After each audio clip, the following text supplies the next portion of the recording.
Gaano ka katibay? Sintibay ng haliging di payayanig sa magnitude 6? Sintibay ng boksingerong umaabot ng round 12?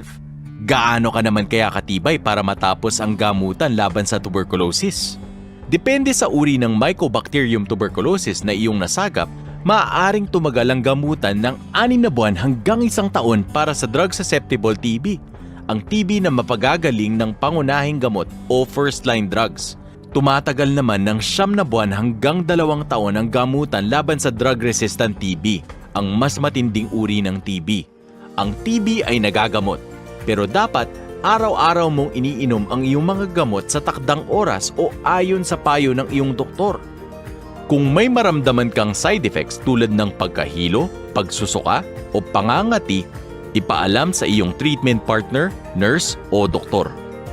Nalulunasan ang mga side effects na ito kaya huwag kang susuko, huwag kang bibitaw. Mapatutunayan mo sa iyong sarili at sa mga mahal mo sa buhay kung gaano ka nga katibay. Para TB-free, huwag magminti sa gamutan. Tibayan ang iyong dibdib.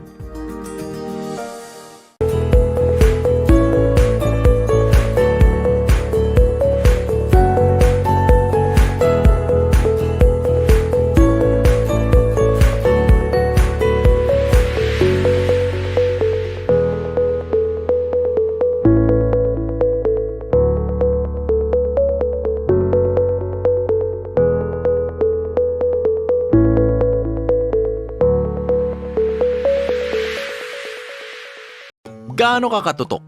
Sintutok ni Bisor sa assembly line? Sintutok ni Bianan kapag nagluluto ka ng sinigang? Gaano ka naman kaya katutok kung ikaw ang treatment partner laban sa tuberculosis ni Mrs. o ni Father o ni Brother o Sister? Matindi ang bagsik ng bakterya na sanhi ng TB, kaya ang gamutan laban dito ay ganoon din katindi. Ang TB ay nagagamot, araw-araw at inaabot ng 6 na buwan hanggang 2 taon ng gamutan. Depende sa uri ng TB na ginagamot. Kaya dapat matutok ka bilang treatment partner ni Mrs. o ni Father o ni Brother o Sister. Hindi siya dapat magmintis sa gamutan. Tumawag sa inyong nurse o doktor para sa kanyang supply ng libreng gamot sa loob ng 1 buwan. Tutukan din kung may maramdaman siyang side effects. Nalulunasan ang mga side effects na ito kaya bigyan siya ng lakas ng loob at tibay ng dibdib. Para siya ay TB-free, huwag magmintis sa gamutan. Bilang treatment partner, maging matutok na may kasamang tender loving care.